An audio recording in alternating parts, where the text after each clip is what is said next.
you're standing at the edge of everything you've ever known. Behind you is the only land your people have walked for 200,000 years. The same rivers, the same hills, the same stars your grandmother pointed at before she died. Ahead of you is a horizon no human has ever crossed. No maps, no stories about what's out there, no one who came back to tell you. Just a feeling in your gut that says, keep going. So you take the first step out of Africa, and without knowing it, you change the entire future of our species. Here's what you need to understand first. Africa wasn't a place humans were trying to escape. Africa was home. It was everything. For hundreds of thousands of years, it gave our ancestors exactly what they needed. Warm days, familiar animals, plants they knew how to eat, and plants they knew would kill them. Every valley had a name. Every danger was a danger their parents had already survived and taught them to survive too. You were born knowing your world.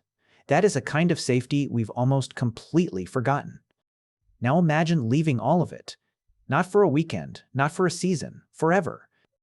Walking away from the only home your entire species has ever had, into land where you don't know which water is safe, which animals hunt at night, or whether the next valley even has food. Every step is a step further from everything that kept your family alive. So the question is simple, and it's one nobody can fully answer. Why would anyone do that? Why would humans, after 200,000 years of staying exactly where they belonged, suddenly decide to walk into the unknown? Because make no mistake, the world outside Africa was not waiting to welcome them. To the north was the Sahara. Not the sand you're picturing, but a wall of dead, waterless land that could kill you in days.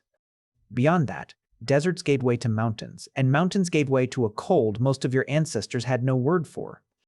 Snow, ice, winters that lasted months, a body built for African heat standing in a landscape actively trying to freeze it to death. And the animals.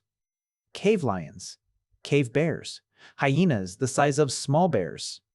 Later, the great mammoths and woolly rhinos of the frozen north. Predators that had never seen a human before and had absolutely no reason to fear one. Every rule of survival said the same thing. Stay. Stay where the food is. Stay where you know the predators. Stay where your ancestors are buried. Stay alive. And yet, they left anyway. So what pushed them? The truth is, it probably wasn't one thing. It was a slow squeeze that lasted thousands of years. First, the climate. The Earth doesn't hold still. Over tens of thousands of years, it swings between wet and dry, warm and cold. And during the wet periods, something incredible happened. The Sahara bloomed. That deadly desert turned green. Rivers ran through it. Lakes appeared. Grass and animals spread across land that is nothing but sand today. And for a brief window, the door out of Africa was simply open, a green highway leading north. Second, hunger and numbers. As groups grew, the land had to feed more mouths. When your valley can't hold everyone, some of you have to move on. Not out of adventure, out of pressure. You follow the herds. The herds follow the grass, and step by step, generation by generation, without anyone deciding to leave Africa, your descendants end up somewhere your ancestors never imagined. And third, the thing that makes us human. Curiosity, that restless, dangerous itch to know what's over the next hill. Most animals will never cross a border. Their instincts tell them to fear. Humans do it on purpose. We are the only species that looks at an empty, terrifying horizon and thinks, I wonder. But here's what most people don't realize. Leaving Africa wasn't a single, clean event. It was more like a door that kept opening and slamming shut. Small groups had tried before, tens of thousands of years earlier, wandering north when the climate allowed, and most of them vanished. Swallowed by drought, by cold, by lands that simply didn't want them. For a long time, leaving Africa was a death sentence that a few brave, doomed groups kept walking into anyway. The main journey, the one that seeded most of the world, happened around 60,000 years ago. And here's a detail that should stop you cold. It probably wasn't a great migration of thousands. Genetically, the humans who left and survived may have been a tiny group, a few hundred people. That's it. A single band, smaller than the number of people you follow online, carrying the entire future of humanity outside Africa in their bodies.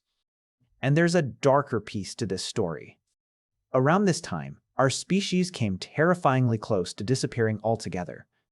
Some scientists believe a massive volcanic eruption choked the sky and dropped the temperature for years. And the total number of humans on Earth may have collapsed to just a few thousand. Think about that. Everything we would ever become, every person who would ever live, balanced on a group small enough to fit in a single stadium. The walk out of Africa wasn't a confident march of a thriving species. It was the desperate scattering of survivors. They likely crossed near the mouth of the Red Sea, where the water narrows, then pushed along the coasts of Arabia and Asia, eating shellfish, following coastlines, always moving. Some turned north into the cold. Some pushed east until they ran out of land and built boats to cross open water to Australia. Land no human eye had ever seen. Picture what those first steps actually felt like. Feet cracked and bleeding on ground no ancestor had ever touched. Nights spent listening to sounds you had no name for. Burying the ones who didn't make it and walking on the next morning, because stopping meant dying too. And they weren't alone out there. Other kinds of humans already lived in these lands. The Neanderthals in Europe, the Denisovans in Asia. Our ancestors met them, fought them, loved them, had children with them. If you're not of fully African descent, you're almost certainly carrying a little of their DNA in you right now. Ancient humans that no longer exist, still alive in your blood. Now step back and look at the scale of what happened. A small group of tropical apes, born for African sun, walked out with nothing but stone tools and each other. And within a few tens of thousands of years, an eye blink on this timeline, their descendants had reached the frozen tip of Siberia, the deserts of Australia, and eventually, on foot and by boat, every habitable corner of the planet. Every empire, every language, every city outside Africa, all of it traces back to that one desperate walk into the unknown. They didn't know they were doing it. No one on that journey ever knew the ending. They were just trying to survive the next day, find the next meal, reach the next hill. And in doing that, one small step at a time, they filled a world. Here's the part that gets me. We think of ourselves as settled now. We have homes with addresses, borders drawn on maps. A deep instinct to stay where it's safe, where we know the rules, where our people are. But that's not who we were. For most of our story, we were the ones who left.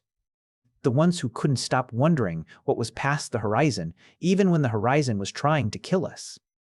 Every safe, comfortable life you see today was built on the back of ancestors who chose the terrifying unknown over the familiar and safe. We like to imagine we chose comfort. That civilization was the goal all along, the safe destination our ancestors were walking toward. But they weren't walking toward anything. They were walking away from a world that could no longer hold them, into one that had never held anyone. There was no promised land at the end. There was only the next horizon and the stubborn refusal to stop before reaching it. They traded home for a horizon, safety for a question, everything they knew for everything they didn't. And that feeling in your gut, the one that gets restless when life gets too still, the one that wonders what else is out there, that's not new. That's the oldest part of you. It's the reason you're here at all.